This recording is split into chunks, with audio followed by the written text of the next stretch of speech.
આજ સવારમાં મેં ઉઠીને જોયું તો વાતાવરણ તો ભાઈ એવું ખતરનાક છે કે એવું લાગે કે પાછો વરસાદ આવે. ઘણા વાગ્યા ખાલી 9 જ તો આપણે તો સવારમાં એવું જોઈને એવું જ લાગે ને કે વાતાવરણ આવું છે એટલે વરસાદ પણ આવી જ જાય. વરસાદની ખબર નહીં પણ કામ ફટાફટ કરવું પડે એટલે ફટાફટ ચા બનાવ્યો અને કામે લાગી. ત્યાં હું કપડા ધોતી હતી ત્યારે પ્રિયાંશ એ પોતા કરે એટલે આજ મેં એનો વિડીયો એક કામ કરે તો એટલી આળસ કરે કે હું વાત કરું. બાજુવાળા માસીનો ફોન આવ્યો કે આજ તમારે અમારે ઘરે ખાવાનું છે. મતલબ અમારા મમ્મી દીકરી બેને ન્યા ખાવાનું છે અને પપ્પા હાટું મેં ડુંગળીનું શાક અને 2 રોટલા બનાવ્યા. અને મારો અવાજ આવો થઈ ગયો એટલે શરદી ઉધરસ થઈ ગયા કેમ કે વાતાવરણ બદલે ને એટલે આપણે ડાયરેક્ટ પકડાઈએ. ખાવાનું બનાવીને મમ્મી દીકરી બે તૈયાર થઈ ગઈ અને પપ્પાને ખાવાનું દે દીધું. હવે કીધું કે હવે મમ્મી દીકરી સાઈ ખાલી કહેવા માટે જ કે બાજુવાળાનું ઘર છે પણ અહીંયા આપણું ઘર જેવું છે. લાડવા વાળતા હતા મેં કીધું લાવો હું આ કામ કરી નાખું તમે બીજું કંઈક કામ કરો. મારી દીકરી હું કામ કરતી હવે વિડીયો બનાવવા મને ખબર જ નથી કે વિડીયો પણ બનાવવાની છે. હવે આનું મોઢું જોઈને મને એવું લાગે કે એને ભૂખ તો લાગી પણ હવે થોડીક રાહ જોવી પડશે. જમીન થોડીક વાર બેઠા હતા પછી મેં કીધું હાલો હવે આપણે ઘેર જઈએ કેમ કે ઘેરે બધું સાજુ બધું કામ બાકી. બપોરનો ચા પીને આપણે પછી શાકભાજી ને ફ્રૂટ ને એવું બધું લેવા ગયા. દર વખતે આવીએ ને દર વખતે આપણે તરબૂચ તો લેવું જ પડે કેમ કે આ ગરમી એટલી છે ને એટલે તરબૂચ ખાવું બહુ જરૂરી. જો આને મૂકીને ગયા હતા ઘેર મૂકીને જાય ને તો આવા કાંડ કરે.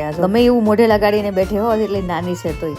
પછી મેં એને વાળ ધોયા અને માથું ધોઈને પછી તૈયાર કરી. હાલો તો હવે મળીએ કાલ. રાધે રાધે.